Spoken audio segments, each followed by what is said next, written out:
Muraho neza muhawe ikaze muri Veni Sauna Massage duherereye hano Sonatube mu nyubako izwi nka Silverback Mall mu gikari Rwanda Revenue ikoreramo. Muhawe ikaze. Ku bijyanye na serivisi tugira hano iwacu tugira ubwoko bwinshi butandukanye bwa massage, tukagira na sauna yaka neza cyane. Sauna yacu dukoresha ibikoresho gakondo. Hanyuma ku bijyanye n'amasaha dutangiriraho, dutangira saa 4 zo ku manywa tugasoza saa 7 za nijoro. Bumwe mu bwoko bwa massage tugira hano iwacu dukora Swedish massage, deep tissue, reflexology, lomi, back massage, foot massage n'izindi nyinshi zitandukanye. Dukora iminsi yose guhera kuwa mbere kugera ku cyumweru. Mukeneye ibindi bisobanuro mushobora kuba mwabariza kuri nimero ikurikira 0788625531. Murakoze, ni karibu hano iwacu muri Veni Sauna Massage. Muraho mbasuze inshuti bakozi ba Mugabe World.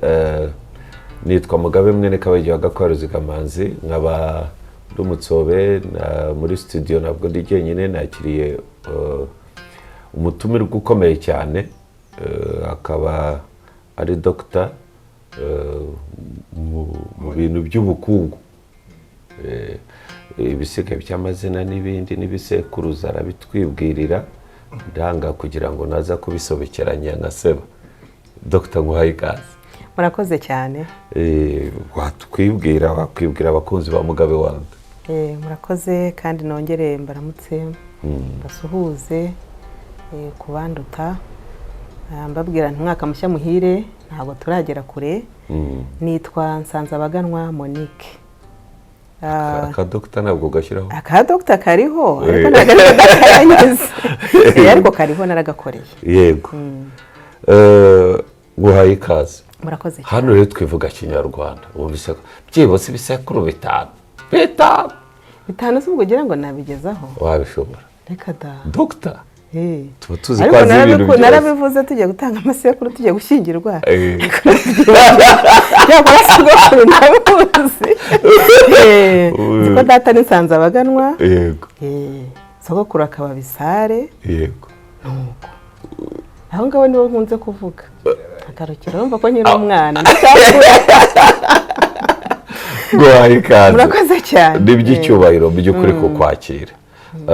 Tumaze igihe kinini twifuza yuko tuganira ku bintu bitandukanye.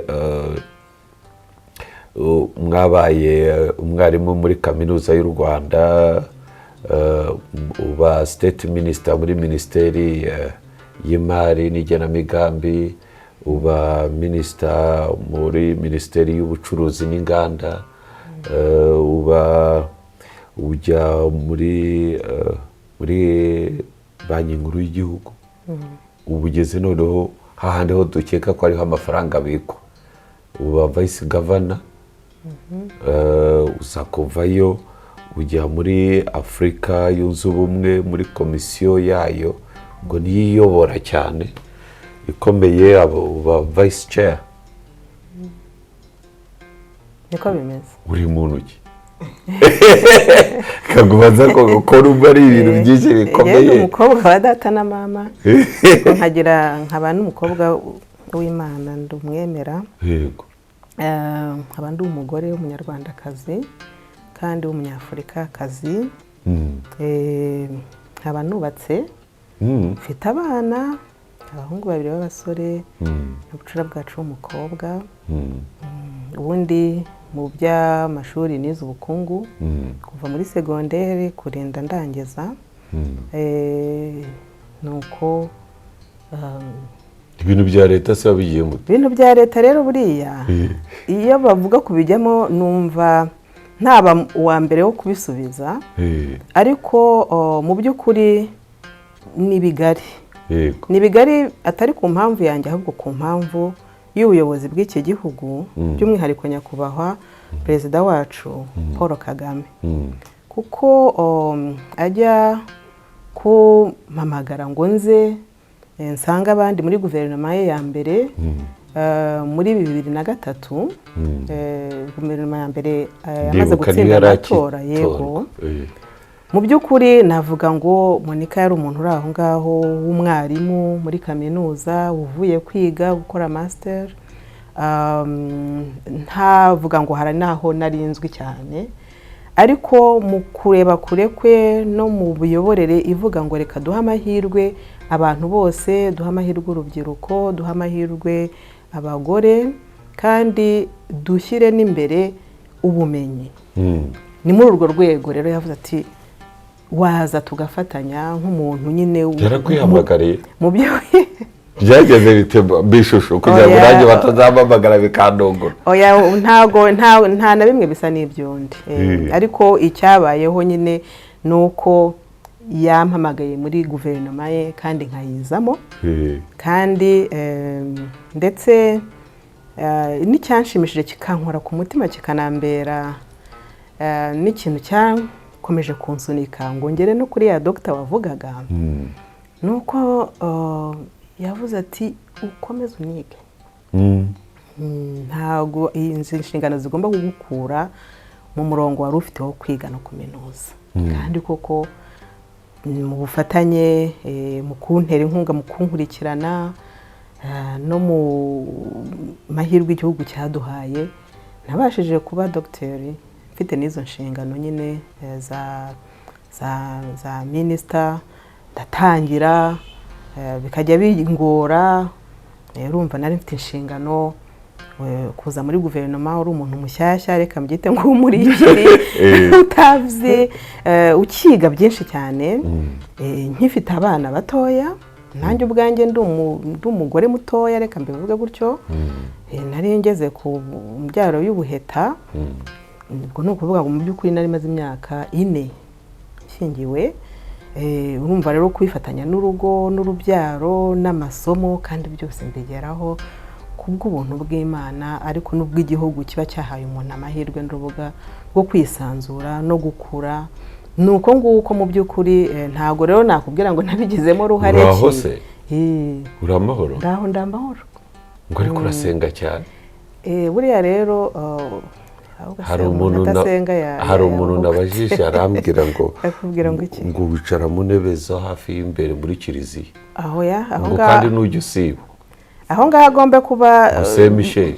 Buriya nuzambona mu ntebe z'imbere bazaba banjyanyeyo ku mpamvu runaka. Ubundi nicarira ahantu hagati aho ngaho, ndewe n'umugabo wanjye n'abana banjye, ntabwo ari ngombwa kujya mu ntebe z'imbere, ariko rero dukunda gusenga, kandi n'umurage twahawe na data na sogokuru na nyogokuru ku ruhande impande zombi. Mama aracyariho akunda gusenga cyane, yaratubwiye ati bana banjye umurage dufite nuko tugomba kumenya aho duturuka, kandi aho umuntu aturuka ntabwo umuntu yirema. No mu myemerere yacu abanyarwanda twemera yuko Imana ari itanga byose, niyo dukesha ubuzima. Icyo gihe rero iyo uyizeye ibasha no kukuyobora, kandi burya hari indangagaciro ziri mu myemerere zisa n'indangagaciro zo mu muco wacu wa Kinyarwanda, bikamfasha bikampa amahoro. Kandi no mu ntege nke umuntu agira intege nkeya, ntabwo ari ngombwa ngo buri gihe ibintu byose bigende neza, ariko niyo bitagenze neza, niyo wenda wakoze amakosa, niyo wenda wibeshya aha, ntiwumve ko byarangiye, kuko muri uwo muco tugenderamo nk'abemera, ariko n'umuco wacu wa Kinyarwanda burya umuntu ngo bajya bavuga ngo ubugabo n'ubwi babivuga ngo ikikora ubuzi nk'ubwisubiraho, ni ukuvuga ngo ntago ugomba kumva yuko ibintu byarangiye, kuko nta mumarayika ariko nta na shitani buryo bamubana. Twese rero tuba dufite izo mpu zombi. Imana na shitani bamubana. Imana na shitani burya biba mu bantu. Nanjye niko mbikeka. Kandi urugamba rwabo ruhoraho, ikibi n'ikiza bihora birwana. Gusa inkuru nziza nuko ikiza gitsinda buri gihe. Kandi ni ishusho Dr. ishusho, reka nguhe ishusho yoroshye kandi wisanzuye pe iki gihugu cyacu. Buriya iyo witegereje neza ntabwo ubona ukuntu ikibi ni cyiza bikarwana byarangiza icyiza kigatsinda mu buryo utakekaga ko cyatsinda. Tujya dukurikira ibiganiro abantu bakuru batugirira, dukurikira amateka y'iki gihugu, dukurikira ntabwo ndi mukuru cyane ariko sinda ni mutoya. Narebye politike y'iki gihugu ukuntu yagiye igenda, ndeba ukuntu higeze kubaho ubuyobozi cyangwa se ubutegetsi bukakaye, ariko kuko butari buganjwe n'ineza kandi nubwo bwari bushyigikiwe cyangwa bufite ibintu bihambaye bwaje kurangira butsinzwe. icyo gihe wari ungana iki? Icyo gihe nari mfite bajya muze kubara imyaka mfite biteranye cyakora niba utazi imibare nyine wenda byaza jewe genda umunyamategeko. Icyo gihe nari mfite imyaka 23 muri 1994. Dr. ndagira ngo ufashe bishusho ya inshuro ya mbere ugira muri cabinet byari bimeze bite? Iyo ugeze biba bimeze bite? Ari ubwa mbere? Ari ubwa mbere. Wamenye naho parika? Oya, baratuyoboye. Baratuyoboye ntabwo byari bigoye kandi nifite umushoferi ntabwo ari waparikaga. Reka mbivuga gutya. Bari bamugoye wa leta? Oya, umushoferi wawe usanzwe? Leta yaramuhembaga ariko. Wari ukuye ariko kuri kaminuza? Oya, no kaminuza se kaminuza buriya nagiraga umushoferi na. Nawe? Oya, ukuntu umushoferi wanjye nawe umuhawe na Minecofine, yakoraga muri Minecofine. Minecofine imaze kumva yuko bashyizeho umunyamabanga wa leta. Uzi ko hari hashize igihe cyane iriya poste y'umunyamabanga wa leta nta muntu urimo. Yego. Rwose imyaka myinshi ndetse no nakuvanya na nyuma ya jenoside nta yari yarabayeho. Ubwo rero nyine nta nubwo ari no kunshaka kuko twari tuziranye. Nk'umwekonomiste, nk'umuntu wakoraga ubushakashatsi, nk'umuntu mu mastage tukajya gushakayo za raporo zo gusoma n'iki. Ntago navuga ngo ntago cyane cyane n'abantu by'umwihariko twakoranaga cyane. Ambasade Gatete yaratarajyayo ariko ni umuntu twakoranaga muri iyo domaine y'abaekonomiste, dufite n'imishinga y'igihugu dushaka guteza imbere mu bijyanye n'ubukungu. Ubwo rero amakuru barayakurikiye, baranshaka, bati tugufasha iki, ni muri urwo rwego. Wambazaga rero uko bigenda ku munsi wa mbere. Umunsi wa mbere mu by'ukuri icyiza buriya ni uko twari mu bantu benshi ariko tutaziranye, harimo ariko na bakeya nzi bangana nanjye, abakuru uretse kubareba no kubakurikira, tubakurikirira kure nk'abanyapolitike twemeraga tuzi. Ariko mu by'ukuri ni nko kugera nk'ahantu ukabanza ugatuza ukumva abantu bakuru ko baganira, ukagenda wiga, ukagenda witegereza. Nafataga note buri gihe iyo nabaga nicayemo, ndetse uwo muco narawukomeje kugeza n'ubwo muri kwandika teze yanjye ya doctorat nakoresheje design ya study yanjye igendera ku byo jyewe ubwanjye nabayemo kandi nitegerezaga, ari kuri jyewe ari no ku bandi, ari kuri systeme y'igihugu, ari kuri za institution zayo, ari ku mikoranire, kuko narebye niga ibintu bijyanye na connectedness. Ni gute iyo turi kuyobora cyangwa dushaka impinduka nziza mu bukungu nk'umwekonomiste, ubukungu bunyura mu bantu. Abantu nibo bacunga ibintu, ntago ibishyimbo bizihinga, ntago inka ziziragira ngo zicyure zikame. Nubwo zabikora haba hari tekinoloji zinyuramo zikagenda bikikora mu buryo bwa gihanga, ariko abantu nibo batekereza. Kandi abantu buriya bagira ibibagenga bituma bakora neza cyangwa bakora nabi, bituma bakwanga iyi politike cyangwa bakayikunda, bituma bakwitabira impinduka muri kubahamagarira nk'abayobozi. bigenda bite iyo uri umuyobozi kugira ngo ukorane n'abo bantu ubashe kubanyuramo mugire ibintu muhindura hariya kandi bibafitiye inyungu kuko abantu ntabwo bayoborwa nk'itungo. Ugerayo bwa mbere muri cabinet wasanze abantu bakwereka aho wicara cyangwa oya uriyaranje ugashaka agatebe kakwegereye hafi aho? Oya ntumbaze byinshi byo mu nzu ya cabinet kuko ndagira ngo menye experience yawe. Oya ntago experience nakubwiye ngo ntabwo isa kandi ntago uko byahoze ariko byakomeje hagiye hazamo na improvement gusa ni nkuko ntago ujyamo nama y'umushyikirano none se wicara haba hari aba protocole bakwereka aho wicara. Oya wimbaza byinshi imbere mu nzu ni iby'ibanga. Oya ntabwo ari iby'ibanga ariko numva nanone atari ibintu bivugirwa hano kuko ibiberamo n'ubundi biba bifite uburyo biri butangazwa uyu munsi bisigaye bibura ku rupapuro rw'umuhondo ariko ubundi deba n'ibindi byose. Ariya PhD yawe iri kuki? Ku bukungu na Dr. ku bukungu ubu ngubu twifashe dute? Gira amatsiko menshi nyihangane. Oya ndakusubiza nanjye ariko ku byo nzi n'ibyo mbashishe buriya ntawe umenya byose. Ubukungu uyu munsi uko tureba mu gihugu cyacu navuga ngo hagiye harimo ingamba nyinshi tugendaho. Nujya mu ngamba ya mbere y'umutungo wa mbere igihugu kigira n'abantu ubwo icyo gihe uraza mu bijyanye n'uburezi uze mu bijyanye n'ubuzima uze mu bijyanye no kuvuga ngo turwanya dutumuze uze mu bijyanye na byandi by'imibanire y'abantu nk'igihugu cyabashije kuva muri jenoside uyu munsi turi imyaka 32 kikaba abantu bagenda babasha kwegerana kuvugana kuganira hari ahandi bidakunda. Ibyo buriya bijya uruhare runini mu bukungu kuko ubukungu ntabwo bwubakira ku musenyi. Iyo ni ifatiro abantu benshi bakunze no kubyibeshyaho ariko ubukungu bwa mbere ni abantu kuko iyo abo bantu badatekanye nta nubwo bakora. Iyo badashyize hamwe ntabwo umuntu agira umutekano wo kuba yavuga ngo reka nshore mfate umushinga w'imyaka 10 kuko ntabwo bayizeye ko ejo azabakira ngo mfate n'amafaranga yanjye nshore muri iki gihugu nshyire muri iki kintu nshyire muri iki gihugu nshyire muri uyu mushinga.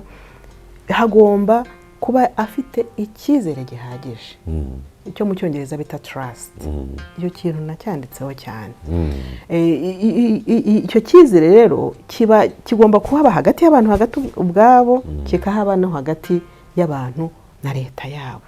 Buriya iyo leta n'abantu bayo batakigirana icyizere uzabona bagiye mu mihanda uzabona habaye ibindi bintu byo myigaragambyo cyangwa se ubone habaye impinduka muri leta kubera ko bakuye icyizere kuri aba bagishyira kuri aba.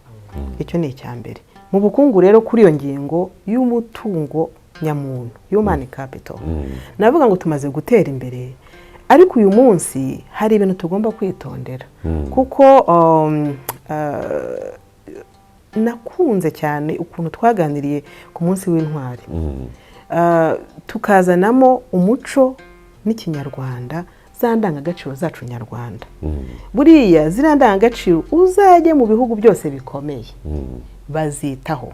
Ntabwo bazakureka wigisha umwana wabo ibintu byose bibonetse.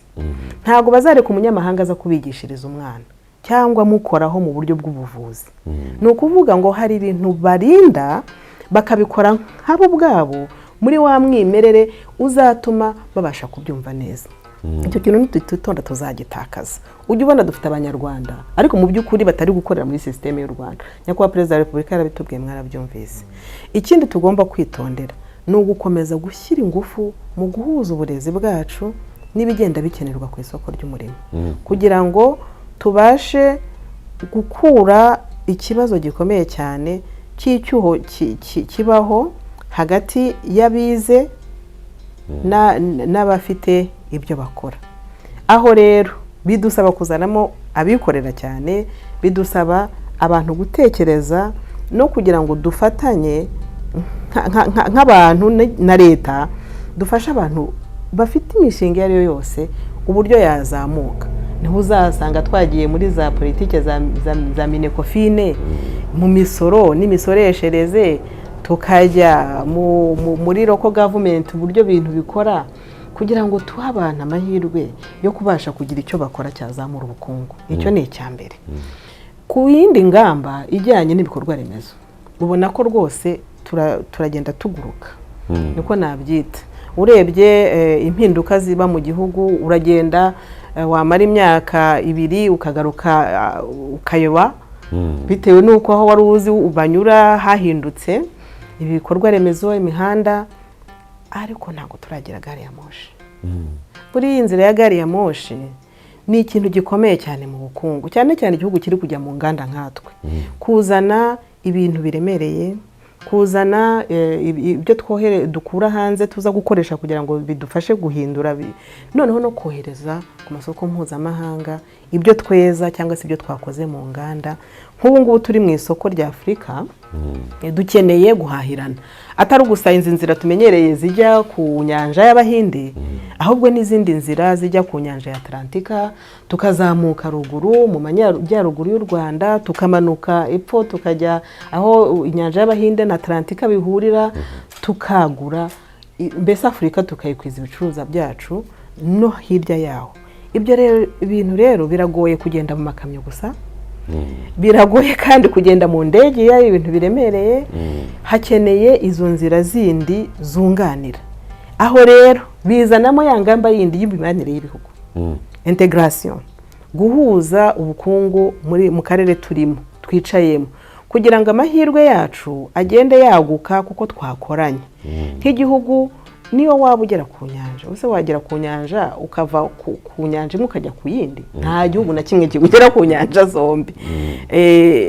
Bisaba rero ngo ibikorwa remezo bizabahuza n'ibindi bihugu aho muri kwagurira amasoko. Icyo kintu kirakenewe. Ni ingamba ubona tukomeje kugendamo nk'igihugu, kandi tugenda tugira ibyo tugeraho, ariko ubona tuzakomeza kubaka by'igihe kizahoraho. Nkagaruka ku buhinzi. Ubuhinzi ni ikintu gikomeye cyane, atari uguhinga gusa kugira ngo duhaze inda, ariko no guhingira isoko, guhingira ibyo twohereza hanze, ariko no kongera umusaruro w'ubuhinzi. Wenda turaza kubigarukaho. Mu nganda, aricyo gice ngira ngo nsorezeho. Inganda, nigeze kuba minisitiri w'inganda. Bana yanjye, icyo gihe za Nakumati zari zitangiye kuza, maze nkagenda muri Nakumati, shakisha made in Rwanda, reyo zose nkazizenguruka, ukabonaho wenda ibintu bikeya, ariko uyu munsi nta kintu kinezeza nk'uko ugenda muri buri duka naho ibyo utatekerezaga ugasanga harimo ibikorerwa mu Rwanda. Ariko ntago tuzagarukiraho, tugomba gukomeza kubaka icyo bita value chain. Ni ikintu gikomeye cyane. Ni ukuvuga ngo wa munyenganda dufite ubundi byakabaye byiza, ibintu ari gukenera gukoresha mu nganda bikuye hano, ntajye kubikura mu Bushinwa cyangwa ahandi hantu. Noneho n'umuntu akoresha abo bantu agurira nabo bafite abandi bagurira cyangwa bafite abandi bakoresha. Ba banyeshuri bari kurangiza kaminuza, wenda nibo bari guhinga, wenda nibo bari muri packaging y'ibyo bintu, ku buryo ubona twubatse urusobekerane rujyana ruzamura agaciro k'ibikorerwa hano mu gihugu, kugeza n'ubwo tugera kuri za tekinoloji ziba ziri ku rwego rwo hejuru. Aho rero ntago twari twahagera, ariko mu by'ukuri turi mu nzira nziza ugereranyije n'imyaka tumaze. Navuga ngo igihugu kibayeho kiri gitekanye muri iyi myaka, twageze muri za 98 mu by'ukuri tukiri muri mu kusanasana. Navuga ngo wahera mu 2000 ko ariho wenda bavuga systeme zari zimaze kujyaho na institution, twarubatse inzego, na noneho dutangiye kujya muri politiki yo kureba kure, ariho haje vision 2020 cyerekezo 2020. Iyo myaka rero 25 ntago ari mike, kuko mu bihugu bimwe hari abayikoresheje baradusiga, barenga aho tugeze ubu. Nagira ngo ntitukirare, reka rero mvuge ngo ntitwikubite ngo twibabaze, ariko naho ntitwishime cyane ngo twumve ko twagezeyo. Turi mu nzira nziza kandi ishimishije. Nanashimira mu by'ukuri ubuyobozi n'abaturage. Kera hari ijambo nyakubahwa perezida wa repubulika yageze kuvuga rituma natekereza, bijyana no muri kwa kwandika ya teze yanjye. Ko yaravuze ngo abantu benshi bakunze kumubaza mbese ni umuyobozi wagize ibintu by'ibitangaza n'iki, ariko arabibutsa ngo hari umuyobozi nibyo, ariko hari n'abayoborwa. Buriya abayoborwa bagira uruhare utabasha kubara mu bijyanye n'icyo wageraho cyose nk'igihugu, kuko ntabwo ibintu byikora nk'uko nabivuze. Uri umuyobozi ukicara hariya utagira aho uyobora, utagira abantu bakora muri za serivisi zinyuranye, utagira itangazamakuru nk'uku nguku, utagira abashoferi batwaye imodoka, cyangwa se ufite abantu batagira disipurine, ugira ngo wagera kuki? Ngira ngo sabo binanira nuko wenda bataba bafite ubwenge. Dr. waruvuze ku kantu uduha ishusho ngari y'ubukungu. Mu by'ukuri nari naze kuguca mu ijambo kuko nari ndimwo nanjye mbari bwo gufata amasomo. Dusubire ku buhinzi. Ndabizi ko muri minisiteri wayoboye iyo ngiyo utari irimo, ariko nk'umunyabukungu, aha ndakubaza nk'umunyabukungu, ubona ubuhinzi bwacu bwo mu Rwanda ukurikije abantu baburimo, ukurikije n'abantu badafite imirimo, ariko unakurikije n'imibare y'abanyarwanda barimo bavuga ngo n'abahinzi borozi, ariko mu by'ukuri hari ibintu byo kwirenza agasuka no guhingira inda. Twatera imbere dukora ubwo buhinzi. Icya kabiri, ese iki gihugu cyacu kingana gitya nacyo kiri mu misozi kimeze uko kimeze nk'u Rwanda, birashoboka yuko tugira ubuhinzi bushingiye ku nganda, uburyo abantu bavuga bati ibi ni byaturutse mu buhinzi, ni input igiye mu nganda, inganda zongere agaciro bijye ku isoko, birashoboka?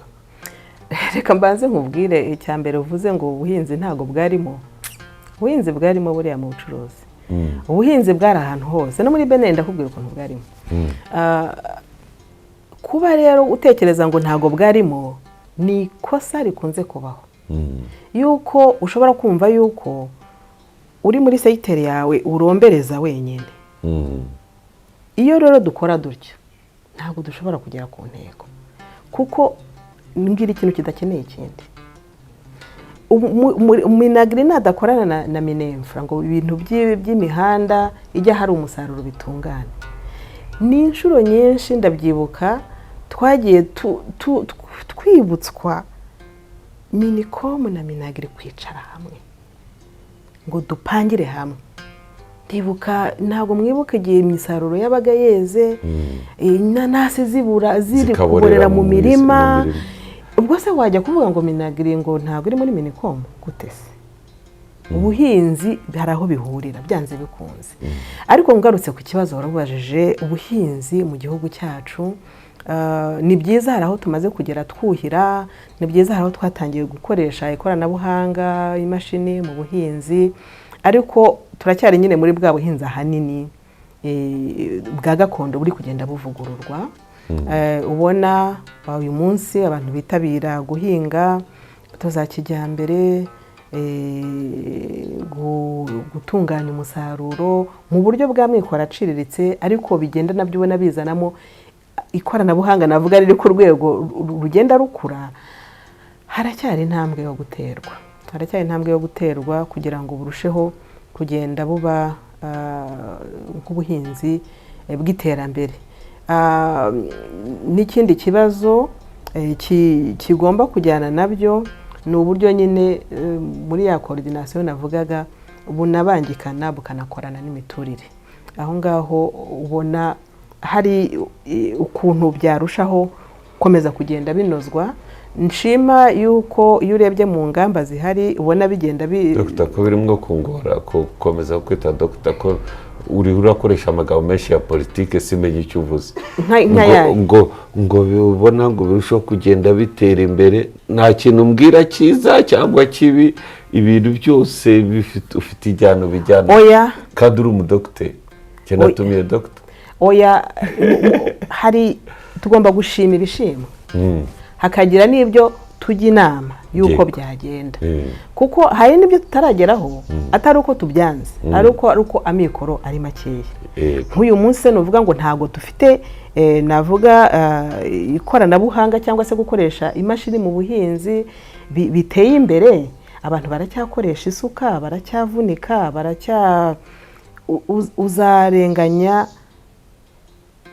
uzarenganya nde muri ibyo? Dr. afite igitekerezo ngaho kimwe twungurana ibitekerezo. Twungurana ibitekerezo. Hari mu bihugu byenda kungana nk'u Rwanda, nta gihugu usanga, ibihugu bito, ndavuga Israel, Singapore n'ibindi bihugu bito bito, ntabwo umuturage agira ubutaka buba ari ubwa leta niyo kubakira ikagutuza, aho guhinga bakahereza abahinzi. Mu bindi bihugu byateye imbere abahinzi nta mukene uhinga. Ubu butaka bwacu ku gihugu kingana, tuzatera imbere mu buhinzi uburyo bushobora kugaburira inganda zikazana umusaruro. Aho ngaho rero cyari ikibazo cyawe cya kabiri nari ntarageraho, uretse yuko n'ubundi ibibazo byawe bisa n'ibifatanye. Kuvuga ngo nta mukene uhinga, uyu munsi niho nakubwiye ngo umwana ntakura none ngo yuzure ingobyi. Mbwira ukuntu uri bukore igitangaza kivuga ngo ukuye abanyarwanda miliyoni 14 mu buhinzi, nta kindi kintu ufite ugiye kubaha. Ese izo porogaramu wenda wambwira uti Burayi bagira porogaramu ziri sociale, baha abantu n'abashomeri bakabaha amafaranga, ngaho ubimbarire nurangiza ubishyire muri budget. Numara kubishyira muri budget mu ngengo y'imari, urebe imisoro twinjiza. Noneho undebera icyo cyuho, iyo deficit icyo cyuho nikiza kurenga 50%, kandi ubundi kitagombye kurenga 5% cyangwa iki, uraza kubishobora gute? Ese urajya kuguza uzaze wishyura iki? Ni ukuvuga ngo ni ibintu tugomba kugenda twubaka. Niyo mpamvu navuga ngo dufite impora tugendaho zisa naho zimwe ziri imbere izindi zitaragerayo, ariyo challenge y'igihugu kiri mu mpinduramatwara, transformation. Hari ibintu biba bigomba kugenda bisananirana kugira ngo tuzagire aho ngaho tugera. Kuko hari ibihugu pe bitanafite n'ubutaka. Nigeze kujya muri Israel, hareba ukuntu ubutaka bwacu nibwo bajyana mu ndege bakagenda bakashyira ahantu, ubundi bakagira ya tekinoloji ya drip irrigation, kuvomerera n'agatonyanga. Ni tekinoloji hambaye n'abana bacu bagiye kwigirayo. Biriya ni ibintu ubona twashobora. Hari n'abantu abahinzi ku giti cyabo bakora ishoramari, niba afite ubuhinzi wenda bw'imyaka ifite agaciro kanini, kuko iyo dufite ubutaka buto ubundi twagombye kwibanda ahantu gafite agaciro kanini, wenda ugahinga ibyo bintu, reka mvuge nk'abantu bari guhinga watermelon, cyangwa se nk'umuntu wagiye muri business yo guhinga urusenda, cyangwa se nk'umuntu ugiye muri business yo guhinga igihingwa kizakurwamo essential oils, ya mavuta ashobora kuvamo imibavu, cyangwa se ibintu bishobora gukoreshwa mu miti muri za farumasi. Izo ni inganda ubundi twagombye guhuza n'ubuhinzi bwacu bujyanye n'ubutaka bwacu, noneho na ecosystem yacu igiye ifite ahantu henshi hatandukanye hashobora kwera ibintu bitandukanye, tukadevelopa inganda mu bintu by'imiti. Icyo ni ikintu mu bihugu byacu bya Afurika twakora, bidasaba ahantu hanini, ariko bisaba ibintu biri strategique. Ariko hagati aho kugira ngo uzahindure ukuntu uzavunjira ba bantu bari mu buhinzi, akeneye ibijumba, baburimo kuko bataburimo nta wavuga se ngo batungwa n'iki. Ugiye mu byaro byacu bana batunzwe. Iyo ufashe imodoka, nawe ufashe imodoka uvuye hano ugiye za hariho hose, uya ambuka Nyabarongo, usa n'ugana za Muhanga, ukagenda za Huye, bariya abantu batungwa n'iki? Kuko ntabwo bahinga, nta kintu gihari cyo guhinga. Ibyo byo n'ubu tugiye nako wa mbere umuhamya, bariya abantu babaho bahinga mu bishanga, imboga n'ibindi bintu bitandukanye. Batungwa n'imboga. Imusozi bahinga ibishyimbo, bahinga imyumbati, hakaba igihe izuba ryayikubise ikarumba, cyangwa se hakaba igihe imvura yabaye nyinshi bikamera nabi, hakaba igihe hanyuze amakanda, bijya bibaho rwose ko hanyura amakanda abantu bagasonza, ariko bakagira ukuntu biyaranja. Bahinga hirya no hino, haba hagiye hari utubande, ariko ni ikibazo. Ntabwo byakomeza gutya n'ukuntu abantu barimo bagenda biyongera. Hagomba kugira ibintu tugenda duhindura, tuvugurura, tuvunja. Urumva Dr. hano tumaze iminsi dukora ibiganiro byinshi twibaza ahazaza h'iki gihugu, twibaza ku bukungu, twibaza ku buhinzi, twibaza ku bworozi. Mu by'ukuri ntabwo nagutumiye gamije kukubaza ibi byose, ibyo nagutumiriye buriya sindabigeraho. Ariko ni kwa kundi uhura n'umwarimu ugasanga ni umuntu mu byo mwibazaga hariho umuhanga mu by'ubukungu, nawe ugasanga bamugani w'abarundi ngo yabaha intwererano y'ibitekerezo. Nkumva nanjye ngagera, kuko ubusanzwe ngewe nifuza ndaza kukubaza ku bijyanye na African Union. Ndagira ngo tugaruke ibi bintu by'igihugu gito, abaturage benshi, ubuhinzi bumeze gutya, ntituzavuga ngo turi mu nzira y'iterambere tugahora turi muri iyo nzira ariko tutagerayo. Ibi bintu twakora iki Dr.? Wowe ubibona ute? Ibi bintu nanjye ngitegereza nk'umuntu wize iby'ubukungu, nk'umunyarwanda mba mu muryango, mfite bene wacu abo duturanye, ngenda nkabitegereza ko wambazaga ngo babayeho bate, barya iki, bahinga hehe. Ibyo nagusobanuriraga niko bimeze, ariko ni ibintu ubona bikeneye impinduka. Hari n'ibindi utavuze ko turi kugenda twitegereza ukabona turazamura ibikorwa binyuranye, turubaka amazu ibigarama. Ubu tugeze za Ruyenzi iyo ngiyo na Muhanga. Rimwe hari igihe nigeze gukorera ubutumwa muri gihugu cy'Ubudage, apana Ubudage, Ubwongereza. Hanyuma bansangiza amakuru y'ukuntu hari igihe byageze baravuga bati iyi myubakire yacu ntago ishobora gukomeza gutya, it's not sustainable mu ndimi z'amahanga. Biba ngombwa ko bafata politike yo kuvuga ngo nta muntu uzongera kwiyubakira, bazajya hagira abantu bakora ibintu byo kubakira abantu, wowe uzagende ugura inzu cyangwa se ugura apartment cyangwa ugura icyumba muri ariko habeho uburyo bw'imicungire igenzuye bihagije y'uburyo turi gukoresha ubutaka, kandi mu buryo bw'igihugu cyose. Uyu munsi nk'iyo nitegereje nk'umuntu ureba, ndavuga nti ahari hari ibintu dukwiye kuzafashwamo, kuko bara ntabwo umuntu abasha kwishyira mu mbago neza. Umuntu buriya babitubwira twumva tutabikunda, ariko iyo hari umuntu waturebeye ibintu akavuga ati mu gihe kizaza mu myaka 50 iri imbere ntabwo ibintu bigomba gukomeza, ariko duhagarikira ahubwo dufata icyemezo gikakaye cyo kubigenza gutya. Iyo ngamba mbona ikwiye kubaho kugira ngo tworuganize, ducunge neza ibijyanye n'imikoreshereze y'ubutaka. Amategeko yarahari, ariko uburyo ayo mategeko ashyirwa mu bikorwa, kandi muri systeme umujyi ukajyana n'imijyi yunganira ndetse n'ibindi byaro. Kuko uyu munsi ushobora gusanga twimura ikibazo hano kuko ariho twabonye ubushobozi bwo gutunganya, kikimukira ahandi tukazana gikurikiraho nawe tujya kugitunganya, kandi bikadutwara amafaranga yikubye. Icyo ngicyo ubona ari ikintu gikeneyemo impinduka ku bijyanye n'imikorere mu guhanga indi mirimo itari y'ubuhinzi. Aho naho ni ahantu ubona hakeneye ingufu cyane, ariko hari n'imirimo y'ubuhinzi tutari gukora. Nge ntabwo ubuhinzi mbukuramo, kuko ubuhinzi muri ibi bihugu byacu ni ngombwa, tugomba gutunga isi, kuko nitwe dufite ubutaka, dufite amaboko, dufite urubyiruko, tugomba gutunga isi.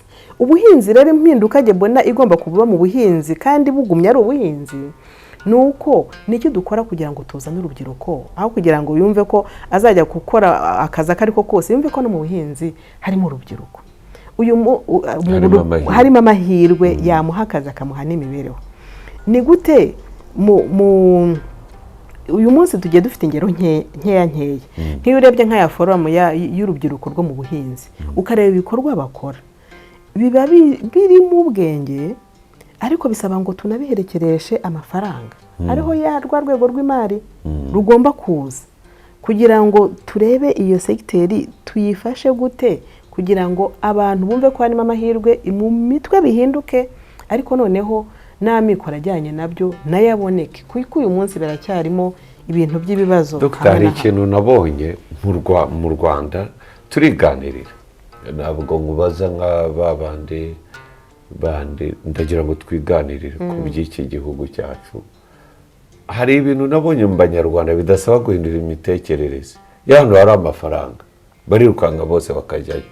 Higeze kwaduka muri iki gihugu ibintu ngo by'ahantu hagiye havumbuka korota abantu bose batangira kwirukanka haza kwaduka ikintu nacyo mu Mutarake ngo kibiti ngo sinzi ibyo biti ubwo babikoraga mu iki wapi ni ibiti bakuraga mu ishyamba ibindi byo mu ishyamba abantu ukabona n'amagare n'amamoto ijoro n'amanywa ndakuvuga ngo Rema yageze aho ngaho bashyiramo polisi. Ni ukuvuga ahantu hari amafaranga bigaragara ko hadakeneye ubukangurambaga abanyarwanda bajyayo. Hari ikintu kiri mu buhinzi gituma batajyayo ni iki? N'ubu nagiye Nyamagabe nsanga umuryango umwe ufite hegitari imwe w'abantu 8 umwe agahingamo udushyimbo mu kimwe cya 4 cya hegitari undi agahingamo imbaze. Dr. ko ari we muhanga ibintu twazabaho kuko we hari ukuntu bivuga ukabigorora neza nk'umunyapolitike. Ntabwo ari nk'umunyapolitike ni nk'umuntu ushyira mu gaciro nk'iyo miryango iteye gutyo. Iyo ugiye mu ibarurishamibare ni imiryango myinshi cyane kugira ngo ruvuge ngo ingunga imwe gutya urabihinduye bisaba igishoro kinini cyane. Ariko icyo gishoro kinini cyane niyo mpamvu uvuga ngo leta ntabwo ariyo igomba kubazwa uburyo igiye kuba ari ishoramo amafaranga ariko leta n'ubundi zakomeza ibazwe icyakorwa kugira ngo nyine haboneke icyo gisubizo kirambye. Reka nkubwire bimwe mu bisubizo bya leta reka nkubwire bimwe mu bisubizo byakunda. Wavuze ngo hari ahantu hari ifaranga abantu bariruka biriya nabyo ntabwo ari byo n'ikimenyimenyi ntabwo byarambye cyangwa se bakabikora nabi n'ubundi bikarangira bibahombeje bose. Icyiza ni uko twagira ya mitekerereze iganisha muri kimwe nakoze mu gitabo by'uruhererekane muri value chain. Reka nguhe nk'urugero rufatika nk'aho hantu havuze hari abaturage benshi umuturage umwe cyangwa se umuryango umwe ufite wenda munsi y'igice cya hegitari hari naho ubona batanafite n'ubutaka bitewe n'amateka yabo n'uburyo babayeho cyangwa uburyo abana bagiye bavuka muri iyo miryango bakabura uburyo bisanga ahantu hariho hose bibaho cyane. Dufashe nko kuvuga ngo aha hantu kubundi ari ahantu hera ingano urugero nk'ubu nta kuntu twatekereza mu buryo buri buhuje integrated buhuje tukavuga duti ahantu tuhagize icyanya gihujwe hashobora kuba wenda hegitari ntabwo nzi umubare ariko zarenga nyinshi naho zaba igihumbi noneho tukoroganiza tukavuga ngo reka abaturage tubaganirize tubereke ko niba twagize amahirwe tukabona umushoramari ku giti cye cyangwa se abashoramari benshi nabo buzuzanya baje gukora bagiye kuzana uburyo aho hantu twashyira amafaranga tugashaka imbuto nziza tugashaka tekinoloji yo guhinga kugira ngo ibyonnyi bitaza, tugasarura, ariko tukabikora hamwe mu buryo buri organize. Tukareba uburyo muri iyo systeme, uburyo so umushoramari yashora amafaranga mu mirima y'abaturage cyangwa yabwira abaturage akaribo bamuhe. Ubwo nyine hagomba kubakwa ikintu kimeze ni nka sosiyete idasanzwe igenewe icyo kintu, uburyo bagiye gukorana muri iyo partenariat, muri ubwo bufatanye. Hari n'igihe bashobora kuvuga bati dutiza ubutaka ntabwo ubuduhaye kuko uzabudutiza wenda imyaka 20. Ubu butaka uzanye mu myaka 20 udutije bufite wenda 0.5 by'imigabane muri iyi kampani tugiye kugira. 0.5 kwijana bya business igiye kubarirwa muri miliyari, ntabwo ari amafaranga make. Kandi noneho uzanaza ukoremo, kuko ya mirimo ntabwo ari abantu bose bazakoramo, kuko hazaba harimo imirimo ijyanye n'ikoranabuhanga, ariko hari n'iyindi mirimo abantu bazava muri by'ubuhinzi batabishoboye nyine, noneho bakaba babona n'uburyo bajya mu yindi mirimo iri aho hirya no hino, yaba ubukorikori, yaba n'ibindi bihari, yaba nibyo navugaga bireintegreza value chain, zireintegre nitumara gusarura ya mishishi na bya bikenyeri biva mu ngano, harya bivamo iki? Uburyo byago yatangiye kwemera ngo bivamo MDF. Ubwo se nta abandi bagiye hirya aho ngaho, niyo value chain ndi kuvuga. Tugomba gutekereza za modeli zikoze gutyo, ariko bisaba kugira ngo kubera ko leta yigeze kwadukana ikintu cya land consolidation, abantu bari mu karere bagahinga igihingwa kimwe gishobora kuhera, ariko abaturage batangira kubyinubira, leta iva irabireka. Ariko nyamara nitutazamura production iri terambere tuzakomeza turiririmba.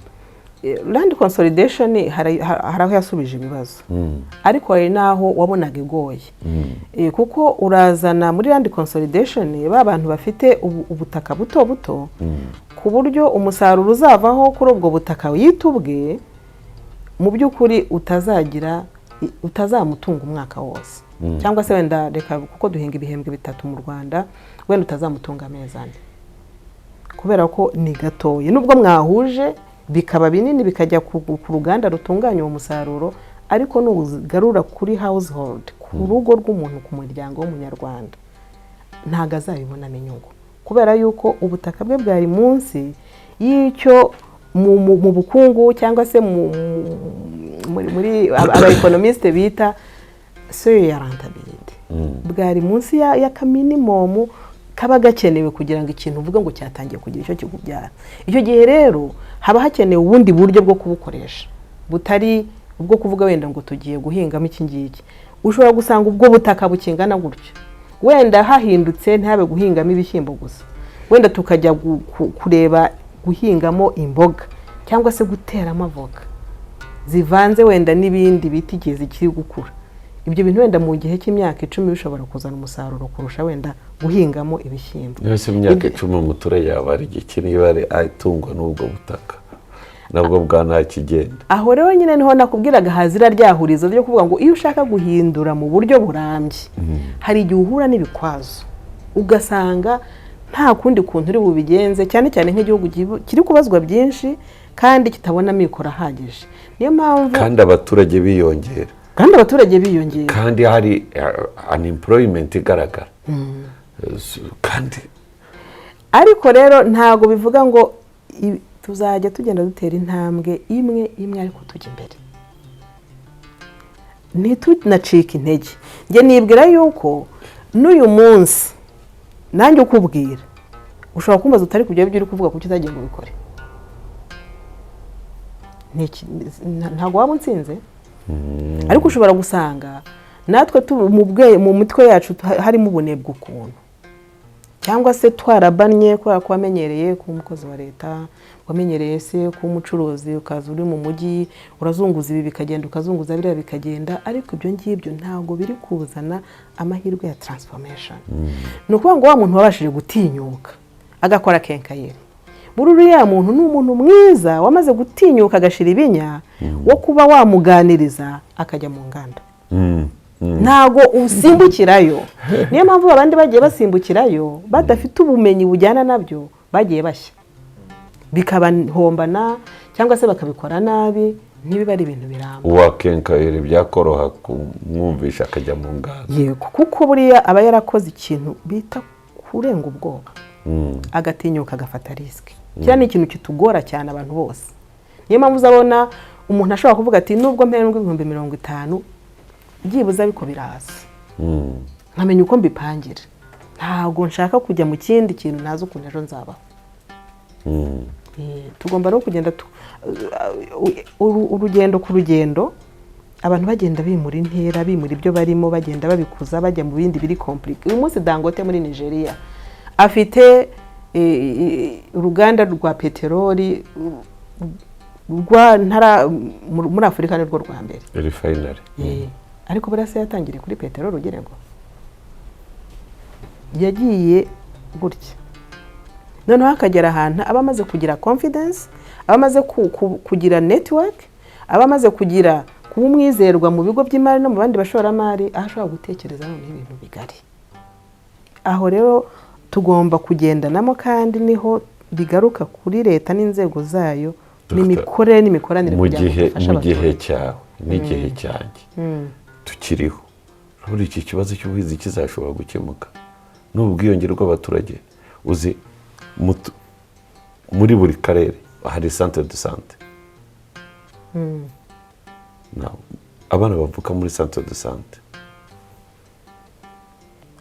uhura umunyamibare yubaze buri mwaka to dufite mu bwiyongere bw'abaturage n'ubutaka uko bungana na topography uko imeze n'imisozi. Iyo izuba ryaje riza ari ryinshi, imvura yaza hakaba soil erosion, hakaza isuri, abaturage batuye mu manegeka. Ibi bintu bizakemuka Dr. tuvugisha ukuri. Njye mfite igitekerezo. Usigaje imyaka ingahe yo kubaho? I don't know, maybe 30 n'uburyo bwo kwivugira. 30 40. Hari byo tutazabona twebwe mu gihe cyacu, ariko tugomba guharanira ko abana bacu bazabibona. Urugero. Ikibazo cy'abaturage cyo nushaka ntugitindeho, kuko buriya umuntu utazi agaciro k'abaturage nutabagira. Uyu munsi harimo abakoze za gahunda zo kubagabanya, zirangije ubu bagiye mu gusubiza inyuma birabananira, kubera ko bageze aho ibyo kubyara babivamo pe. Abaturage baragenda basaza, ukabona batagifite urubyiruko rukora akazi, za kesi sosiyale zabo zitakibasha kugira, kuko abakeneye ngo zibahe imisanzu yo kubatunga bari kugenda baba benshi kurusha abari gutangamo imisanzu yo kugira ngo bibeho. Ukabona byabaye n'ikibazo kiri politiki. Ibyo ni ibintu twagiye tubona mu bihugu by'i Burayi, bitari kimwe bitari bibiri. Muri Aziya buriya naho igisubizo bakigira nuko ari benshi mu busanzwe, ku buryo n'imigabanukire yabo n'ibihugu ari binini, n'imigabanukire yabo ntuyibona ako kanya. Ariko iyo project mu gihe cy'imyaka 50 iri imbere, ubona yuko hari impinduka izaba cyane. Abaturage benshi bagenda bava muri Afurika, tuzagira byibuze 25% by'abaturage b'isi mu mwaka wa 2050. Abaturage rero uyu munsi ikibazo tugomba gutekereza si ukubagabanya, ahubwo ikibazo tugomba gutekereza ni ukuvuga ngo ni gute aba baturage babona imibereho yindi itari ukujya muri bwa buhinzi bwa yasuka ikora kwa kundi. Aho niho hari ihurizo, niho twese tugomba kujyana imitwe tukamenya uburyo tugiye kubikora. Hari rero ibyo tutazabona mu gihe cyacu, kuko ni ibintu bitwara ishoramari rirerire. Ukiri muri leta, mbabare ngiye nguca mu ijambo, ukiri muri leta icyo kibazo nimwakibonaga? Ariko hari n'icyo twagikozeho. Mwabikoze iki? Iyo ntabwo mvuga ko ntacyo mukora, oya sindi muri abo bazicara ngo muri leta ntacyo rikora, oya byari byose ntabwo abantu bize bahaguruka mu gitondo bagakara bakiburasa akatse imodoka akajya mu kazi ngo agiye oya ntabwo ntekereza yuko abantu bose ari abantu babibigezaho y'icyo ntekereza ari kimwe mfite ikibazo yuko ahubwo mushobora kuba tutabona iki kibazo kimwe oya iki kibazo ikibazo gena nubwo ari ubwiyongere bw'abaturage aho ngaho noneho turumvikana ubwo bwiyongere bw'abaturage aho bumbera ikibazo ni ku butaka buto nabwo babeshya ko majority batuzwe n'ubuhinzi bworozi ariko wajya wakoditinga family itunzwe n'ubuhinzi bworozi nabwo ugasanga nabwo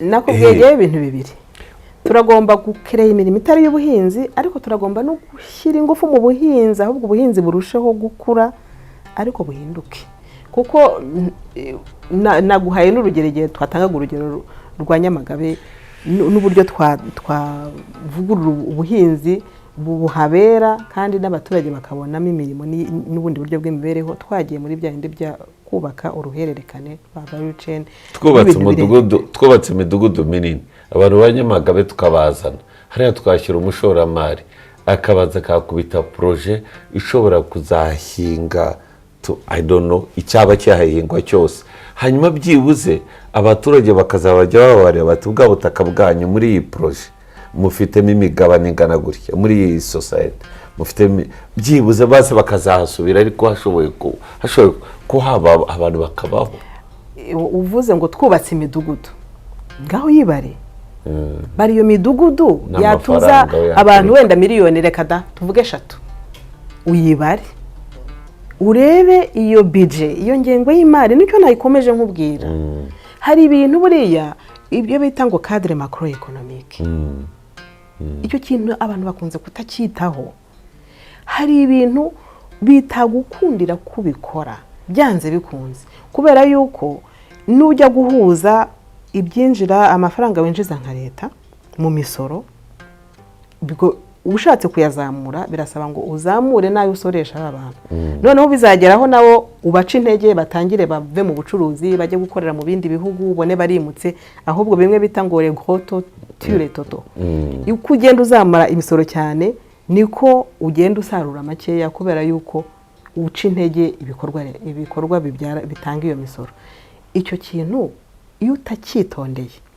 usanga ushaka gukora ibintu byinshi nk'umunyapolitike ukizeza abaturage ariko kuri uru ruhande nta mikoro ufite impamvu rero habaho minisiteri ishinzwe iby'imari hakabaho banki nkuru y'igihugu ni ukugira ngo bahuze ibyo bintu ibijyanye na politike fisikale ni umutungo wa leta ibyo ishaka gukora aho ikura mikoro ashobora kuba mu misoro cyangwa se mu nguzanyo yafata cyangwa se mu mpano yahabwa noneho binahure n'ifaranga ibyo bintu iyo utabicunze neza hazamo akavuyo niho usanga ibihugu ekonomi yabinaniye kubera yuko izamuka ry'ibiciro ryatumbagiye birenga imipaka twagiye tubona ibihugu duturanye cyangwa biri na kure yacu ukumva uyu munsi wari ufite amafaranga ujya kugura hariya wenda ukazana litiro y'amata bwacya mu gitondo cyangwa se nyuma ya saa sita ntibibe bigikunda ko ya litiro y'amata uyigura ayo mafaranga mu munsi umwe hakagenda hahinduka ibiciro inshuro zirenze 2 cyangwa zirenze 3 kubera iki aho haba habuze gutunganya hahandi mukorera zambago ni nkuko nayo wawe mu rugo udashobora kuvuga ngo ibintu byose wifuza urabigereraho rimwe mu mwaka umwe kuko umushahara wawe cyangwa icyo winjiza mu bucuruzi kingana gutya ntago kirenze keretse ugiye kwiba kandi nanone ugiye kwiba wafatwa cyangwa se byagenda ntibikabe ibyo bintu ntibikabe ntago twabikwifuriza ntibikabe aho rero hagomba kuba hari ibintu tugendamo nyine mu ntambwe tugenda dutera ariko tugahura n'izo limite gukuraho izo mbago rero nizo nkumirizi ikintu kijya kibishobora niyo mpamvu uzabona abayobozi bashyira ingufu mu gushaka bikorera no mu gushaka abafatanyabikorwa mpuzamahanga ni ukuvuga ngo ahandi hantu hari amafaranga ari aho atabona n'ibikorwa ajyamo bigeze kubaho igihe na n'ubu ngubu biracyari uko nguko mu bihugu by'i Burayi uko ubika amafaranga muri banki bagutagisa ahubwo aho kugira ngo bakungukire. Nk'abo bantu baba bakeneye ngo ayo mafaranga yabo ni he hari umutekano, hari politiki isobanutse, hari ibintu uburyo bwo gukora buboroheye, bazana ayo mafaranga. Noneho akaba ari yaza kunganira leta muri rya shoramari. Urwego rw'abikorera ni ngombwa kugira ngo tuzave muri iryo kontu uri kuvuga. Dr. ndagushimiye cyane. Urumva ibi bibazo twicara hano tukaganira mu by'ukuri ibibazo bireba igihugu. Actually ntabwo ari igihugu gusa, bitureba nk'abanyarwanda. Iki kibazo cy'abanyarwanda babeshya ngo barahinga bakorora n'ibyo bibatunze atari byo, kandi leta itabifitiye igisubizo kiri direct ni ikibazo. Ariko uburezi bwafasha iki muri iki kibazo? Ntabwo ariko ndi bukomeze kwemeranya nawe uvuga ngo barabeshya ngo barahinga, wenda ntabwo bibahaza ariko nibyo bafite bakora muri iki gihe. Rose buriya n'ubuhinzi Dr. uzi guhinga icyo ari cyo, uzi umuntu uhinze. Tureke ibintu yenda bya bindi kura hano tuboga mu nanzi y'urugo, ibyo ngibyo guhinga ukavuga uti byibuze nejeje toni 20 z'ibigori, base ndagurishaho toni 10 na zingahe, izi ngizi muzihunike muzishyire mu bigega, dushobora n'igihugu muzi. Mbese uburyo tuvuga tuti base umuturage hari ibyo witwa ko ari umuhinzi. Dr. ugenda mu bindi bihugu, umuturage witwa ko ari umuhinzi mu bindi bihugu bitari n'ibyo Burayi hano bya Afurika, usanga azana toni 20 byibuze zibi.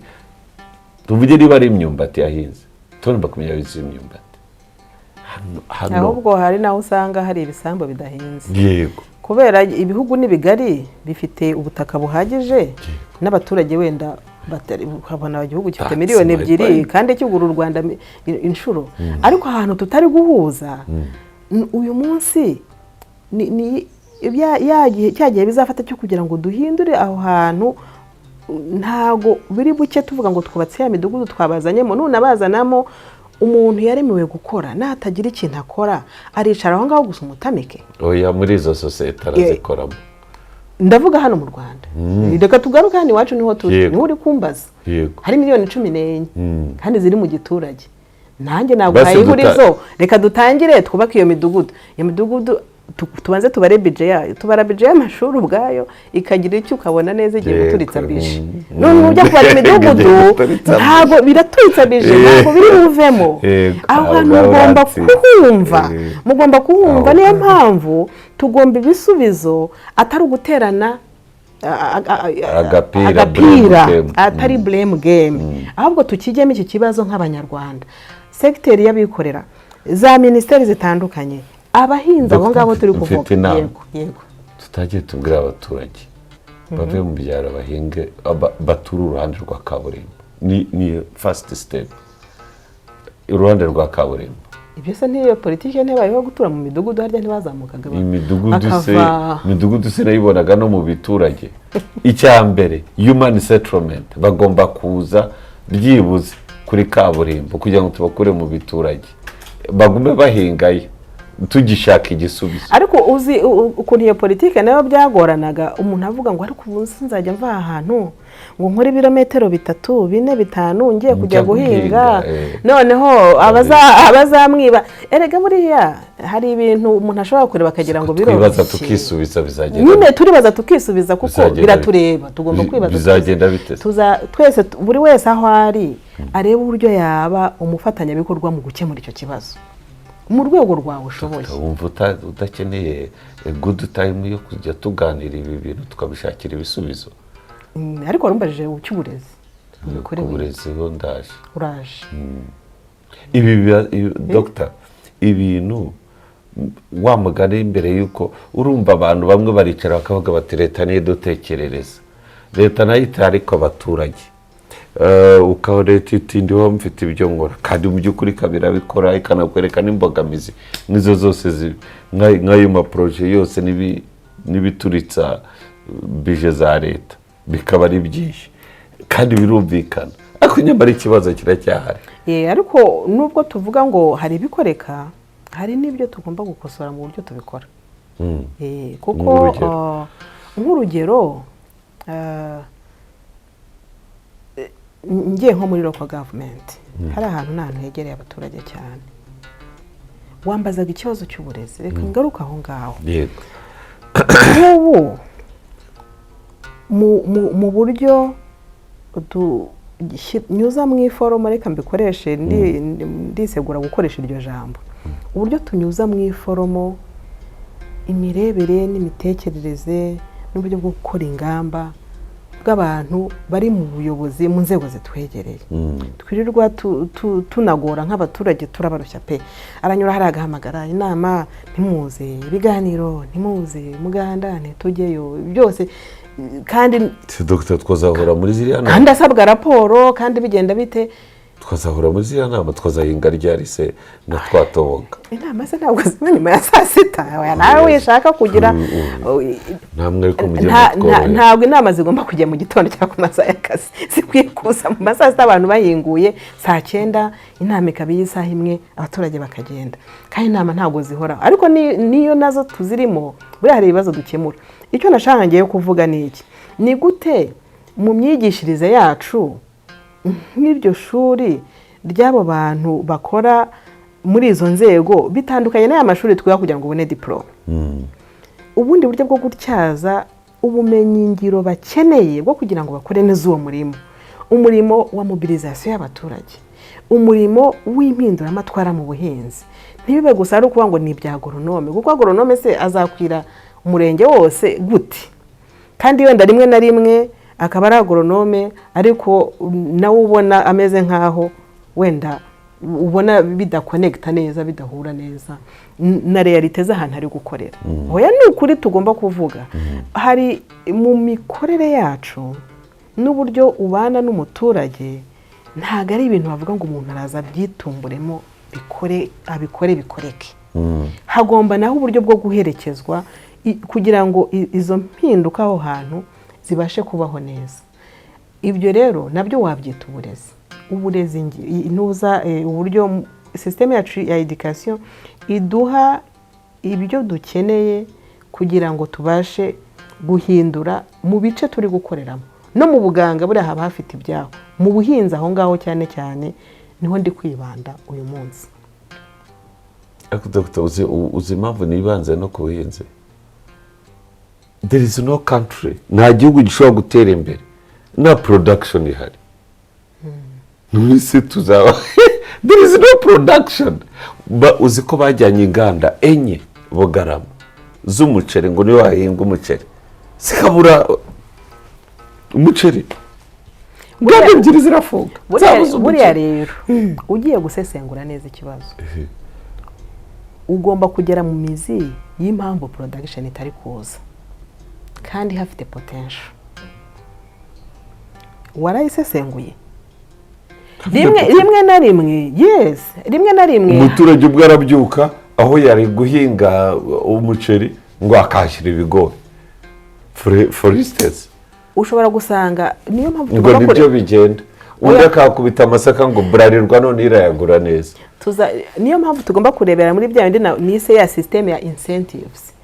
Umuntu ntago ari imashini cyangwa se kugira ngo nyura hagira gutya, umuyobozi anyuza mu mibare. Anyuza mu mibare. Niba rero utakoze ku buryo nanyuza mu mibare asanga inyungu zanyu mwembe muri kugurirana, ntago biza kuvamo.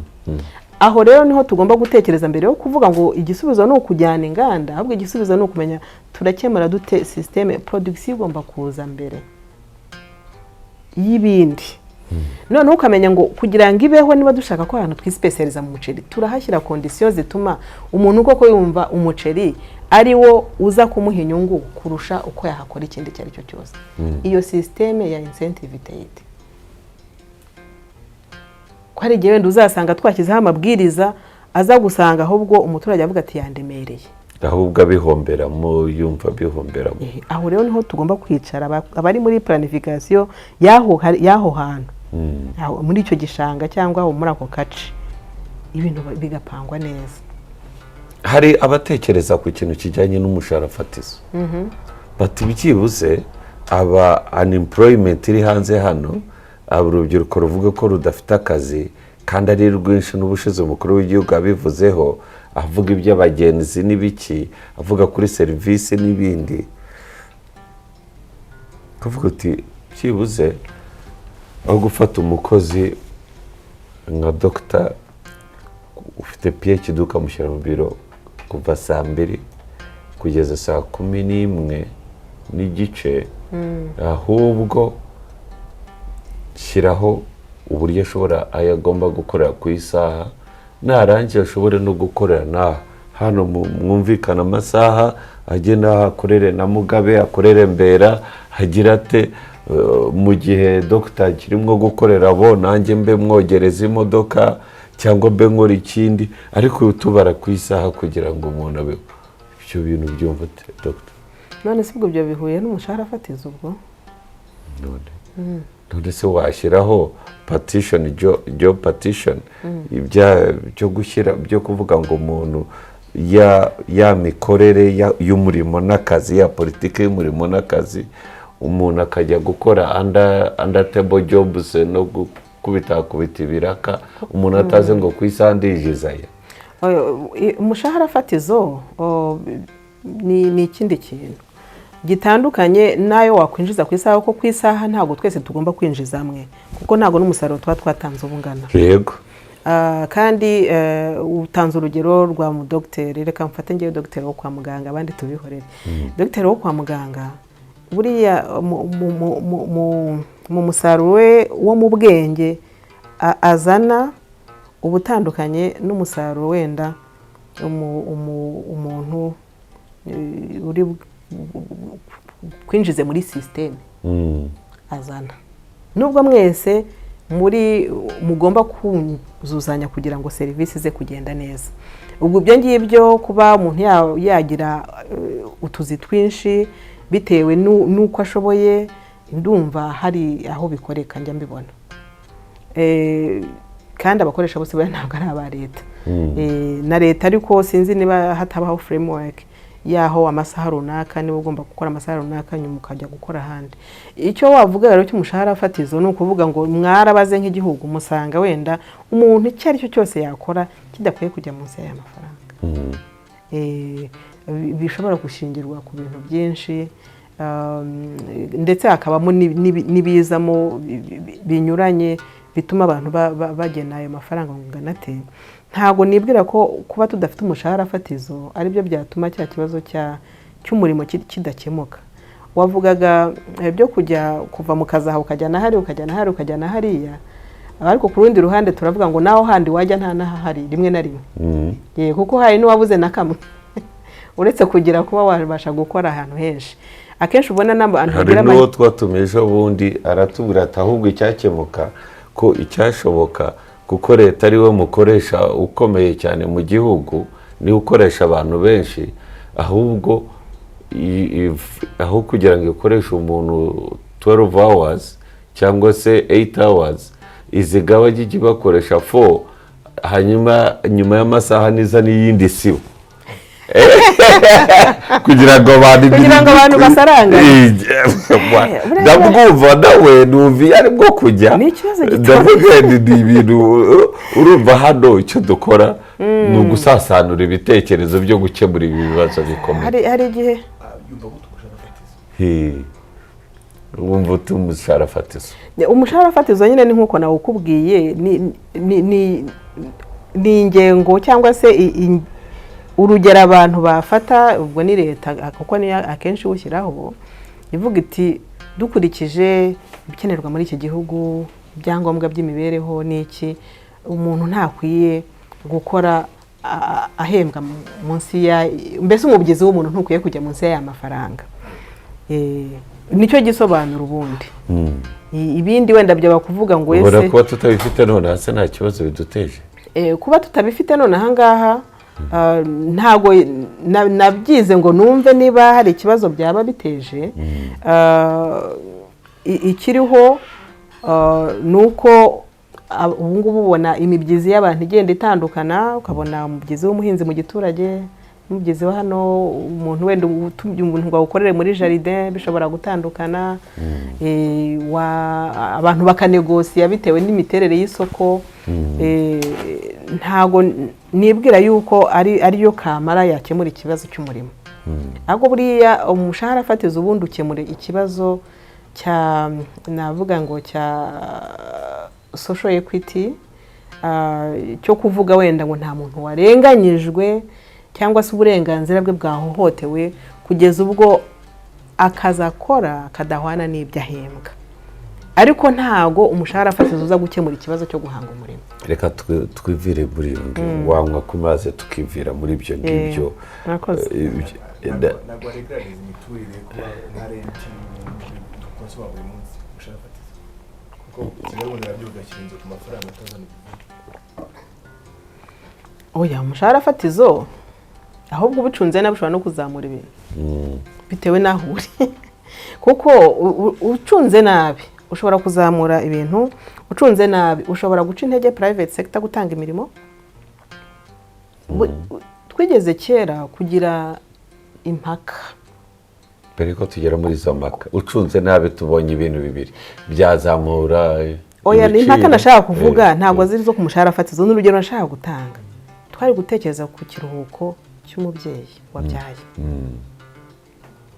Izo mpaka zabayeho, ndazize mu nteko, tubizamure tubimanure, tubizamure tubimanure. Wavuga ngo twongere iminsi, ugasanga wa mubyeyi ushaka kurengera niba afite amahirwe y'akazi aragenda asange bamwirukanye ko nta muntu uzahembwa amasaha amezi 3 umuntu utari gukora, utari kwinjiza. None ukavuga uti ni gute wadengera inyungu z'umubyeyi ukanahuza ntunace n'intege abakoresha, cyane cyane ko leta ntago ariyo buriya nubwo ikiri umukoresha munini, ariko ntago ari igomba kuba umukoresha munini. Ntago abantu bose bakora muri leta, abantu bose twirirwa tubona abatwara amatagisi, abari gucuruza mu mujyi, abari gukora ibikorwa binyuranye mu nganda, ntago bakorera leta. Ni ukuvuga ngo hari ibintu wagena uzi ngo ukemuye ikibazo ugasanga uteye ikindi hano. Niyo mpamvu bisaba kwigengesera cyane. Ntago nibwira yuko ariho twakura umuti byanze bikunze, gusa nta nubwo nabyize neza ngo numve wenda impamvu cyangwa uburyo byatugiraho ingaruka.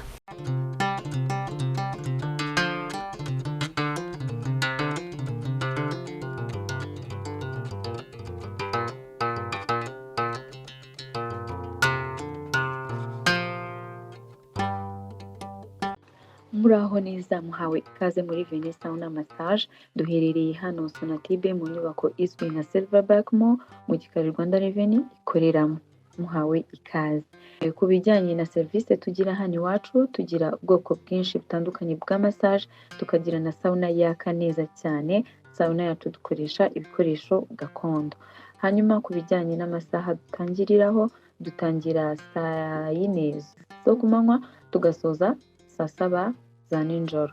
Umwe mu bwoko bwa massage tugira hano iwacu, dukora Swedish massage, deep tissue, reflexology, lomi, back massage, foot massage n'izindi nyinshi zitandukanye. Dukora iminsi yose guhera kuwa mbere kugera ku cyumweru. Mukeneye ibindi bisobanuro mushobora kuba mwabariza kuri nimero ikurikira 0788625531. Murakoze, ni karibu hano iwacu muri Venus Sauna Massage.